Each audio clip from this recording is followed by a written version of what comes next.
Praise the Lord. Mathai എഴുതിയ സുവിശേഷം 9-ാം അധ്യായം. അവൻ പടകിൽ കയറി ഇക്കരയ്ക്ക് കടന്നു സ്വന്തം പട്ടണത്തിൽ എത്തി.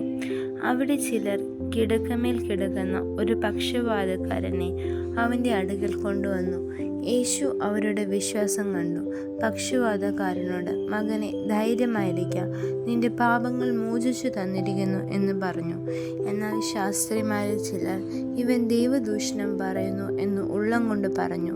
യേശു അവരുടെ നിരൂപണം ഗ്രഹിച്ച്, നിങ്ങൾ ഹൃദയത്തിൽ ദോഷം നിരൂപിക്കുന്നത് എന്ത്? നിന്റെ പാപങ്ങൾ മോചിച്ചു തന്നിരിക്കുന്നു എന്ന് പറയുന്നതോ എഴുന്നേറ്റ് നടക്ക എന്ന് പറയുന്നതോ ഏതാകുന്നു എളുപ്പമെന്ന് ചോദിച്ചു. എങ്കിലും ഭൂമിയിൽ പാപങ്ങളെ മോചിപ്പാൻ മനുഷ്യപുത്രന് അധികാരം ഉണ്ട് എന്ന് നിങ്ങൾ അറിയേണ്ടതിന് അവൻ പക്ഷപാതക്കാരനോട്, എഴുന്നേറ്റ് കിടക്ക എടുത്ത് വീട്ടിൽ പോകുക എന്ന് പറഞ്ഞു. അവൻ എഴുന്നേറ്റ് വീട്ടിൽ പോയി. പുരുഷാരം അത് കണ്ട് ഭയപ്പെട്ടു. മനുഷ്യർക്ക് ഇങ്ങനെയുള്ള അധികാരം കൊടുത്ത ദൈവത്തെ മഹത്വപ്പെടുത്തി. യേശു അവിടെ നിന്ന് പോകുമ്പോൾ മത്തായി എന്നു പേരുള്ള ഒരു മനുഷ്യൻ ചുങ്കസ്ഥലത്ത് ഇരിക്കുന്നത് കണ്ടു. എന്നെ അനുഗമിക്കുക എന്ന് അവനോട് പറഞ്ഞു. അവൻ എഴുന്നേറ്റ് അവനെ അനുഗമിച്ചു. അവൻ വീട്ടിൽ ഭക്ഷണത്തിനിരിക്കുമ്പോൾ വളരെ ചുങ്കക്കാരും പാപികളും വന്ന് യേശുവിനോടും അവൻ്റെ ശിഷ്യന്മാരോടും കൂടെ പന്തിയിൽ ഇരുന്നു. പരീശന്മാർ അത് കണ്ട് അവൻ്റെ ശിഷ്യന്മാരോട്, നിങ്ങളുടെ ഗുരു ചുങ്കക്കാരോടും പാപികളോടും കൂടെ ഭക്ഷിക്കുന്നത് എന്ത് എന്ന് ചോദിച്ചു. യേശു അത് കേട്ടാറെ, ദീനക്കാർക്കല്ലാതെ സൗഖ്യമുള്ളവർക്ക് വൈദ്യനെ കൊണ്ട് ആവശ്യമില്ല. യാഗത്തിലല്ല കരുണയിലത്ര ഞാൻ പ്രസാദിക്കുന്നു എന്നുള്ളത് എന്ത് എന്ന് പോയി പഠിപ്പീൻ.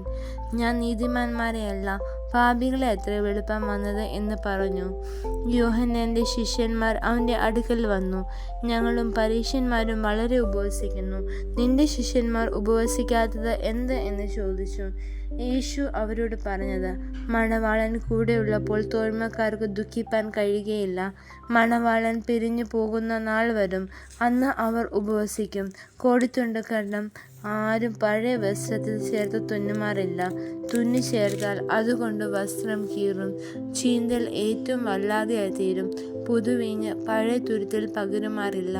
പകർന്നാൽ തുരുത്തി പൊളിഞ്ഞ് വീഞ്ഞ് ഒഴുകിപ്പോവും, തുരുത്തി നശിച്ചു പോകും. പുതുവീഞ്ഞ് പുതിയ തുരുത്തിയിലേ പകർന്നു വയ്ക്കുകയുള്ളൂ. അങ്ങനെ രണ്ടും ഭദ്രമായിരിക്കും. അവൻ ഇങ്ങനെ അവരോട് സംസാരിച്ചു കൊണ്ടിരിക്കുമ്പോൾ ഒരു പ്രമാണി വന്ന് അവനെ നമസ്കരിച്ചു. എൻ്റെ മകൾ ഇപ്പോൾ തന്നെ കഴിഞ്ഞുപോയി, എങ്കിലും നീ വന്ന് അവളുടെ മേൽ കൈവച്ചാൽ അവൾ ജീവിക്കുമെന്ന് പറഞ്ഞു. യേശു എഴുന്നേറ്റ് ശിഷ്യന്മാരുമായി അവൻ്റെ കൂടെ ചെന്നു.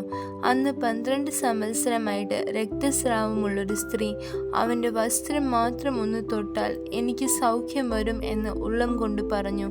പിറകിൽ വന്ന് അവൻ്റെ വസ്ത്രത്തിൻ്റെ തൊങ്ങൽ തൊട്ടു. യേശു തിരിഞ്ഞ് അവളെ കണ്ടപ്പോൾ, മകളേ, ധൈര്യപ്പെടുക, നിന്റെ വിശ്വാസം നിന്നെ രക്ഷിച്ചു എന്ന് പറഞ്ഞു. ആ നാഴിക മുതൽ സ്ത്രീക്ക് സൗഖ്യം വന്നു. പിന്നെ യേശു പ്രമാണിയുടെ വീട്ടിൽ കടന്നു. കുഴലൂതുന്നവരെയും ആരവാര കൂട്ടത്തെയും കണ്ടിട്ട്, മാറിപ്പോകുവിൻ, ബാല മരിച്ചില്ലല്ലോ, ഉറങ്ങുന്നതത്രേ എന്ന് പറഞ്ഞു. അവരോ അവനെ പരിഹസിച്ചു.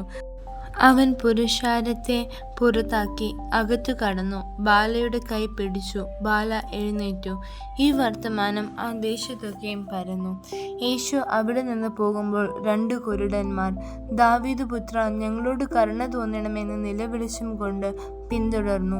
അവൻ വീട്ടിൽ എത്തിയപ്പോൾ കുരുടന്മാർ അവൻ്റെ അടുക്കൽ വന്നു. ഇത് ചെയ്യുവാൻ എനിക്ക് കഴിയും എന്ന് വിശ്വസിക്കുന്നുവോ എന്ന് യേശു ചോദിച്ചതിന്, ഉവ്വ് കർത്താവേ എന്നവർ പറഞ്ഞു. അവൻ അവരുടെ കണ്ണു തൊട്ടു. നിങ്ങളുടെ വിശ്വാസം പോലെ നിങ്ങൾക്ക് ഭവിക്കട്ടെ എന്ന് പറഞ്ഞു.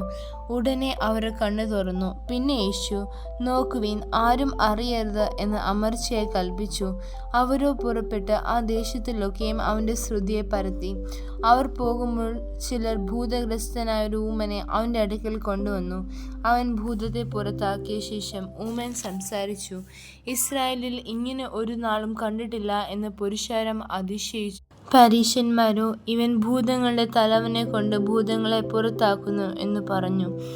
യേശു പട്ടണം തോറും ഗ്രാമം തോറും സഞ്ചരിച്ച് അവരുടെ പള്ളികളിൽ ഉപദേശിച്ച് രാജ്യത്തിൻ്റെ സുവിശേഷം പ്രസംഗിക്കുകയും സകലവിധ ദീനവും വ്യാധി സൗഖ്യമാക്കുകയും ചെയ്തു.